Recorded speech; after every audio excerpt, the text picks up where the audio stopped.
తన్ను ఆశ్రయించు వారి ఎడల యెహోవా దయాళుడు. ఆమేన్. ప్రభునందు ప్రియ సహోదరి సహోదరులారా, యేసుక్రీస్తు నామంలో మీకు శుభాలు తెలియజేస్తున్నాను. దేవుని మనము ఆశ్రయించిన ఎడల ఆయన మన ఎడల దయాళుడై, బహుదీర్ఘ శాంతము గలవాడై, వాత్సల్యత చూపువాడై ఉన్నాడు.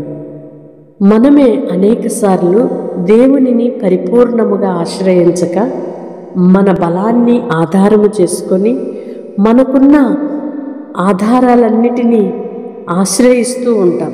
అయితే దేవుణ్ణి ఎవరైతే ఆశ్రయిస్తారో, పరిపూర్ణముగా దేవునిపై నమ్మిక ఎవరైతే ఉంచి ఆయనను ఆధారము చేసుకుంటారో వారి ఎడల దేవుడు బహు దయాళుడై కృపచూపువాడై ఉన్నాడు. కనుక ప్రియ సహోదరి సహోదరుడా, నీ పరిస్థితి ఏదైనప్పటికీ దేవుని ఆశ్రయించు, యేసు నామమునందు విశ్వాసం ఉంచు. ప్రతి పరిస్థితిలో ఆయన సహాయము నీకు అనుగ్రహించు. దేవుని వైపు చూడు, ఆయన నిన్ను విడువడు, ఎడబాయడు. నీ ఎడల బహు దయ కలిగి వాత్సల్యత చూపువాడై ఉన్నాడు. అట్టి కృపలో మనము నిలిచియుందుముగాక. ఆమేన్. పరిశుద్ధుడైన దేవా, ప్రేమ కలిగిన తండ్రి, మీకు స్తోత్రాలయ్యా. అనేక మార్లు మేము మనుషులను ఆధారం చేసుకొని ఆశ్రయించి బహు నష్టములోను, వేదనలోను, శోధనలోను మునిగిపోయిన సందర్భాలు ఎన్నో. తన్ను ఆశ్రయించు వారి ఎడల యెహోవా దయాళుడు.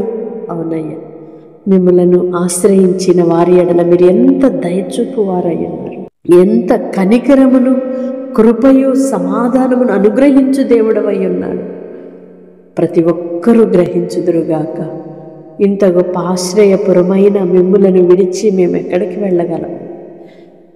నీవు తప్ప వేరు ఆధారం ఏముందయ్యా? అనేక మార్లు మేము మరిచిపోయిన వారు, నష్టపోయి మీకు బహు బాధ కలిగించిన వారిగా ఉన్నప్పటికీ మమ్మలను విడవలేదయ్యా. వాత్సల్యతతో, కనికరముతో, కృపతో మమ్మలను సమకూర్చిన దేవుడవు, మీకు కృతజ్ఞతలు చెల్లిస్తున్నాం. నీ పిల్లలు ఏ పరిస్థితిలో ఉన్నారో, మిమ్మలను ఆశ్రయిస్తున్న నీ బిడ్డలందరికీ కూడా కృపయు, సమాధానమును దొరుకునుగాక, అనుగ్రహింపబడునుగాక. సహాయము దయచేయమని యేసు నామమున అడుగుచున్నాను తండ్రి. ఆమేన్. వాగ్దానం రిసీవ్ చేసుకొని తప్పకుండా ఇతరులకు షేర్ చేయండి.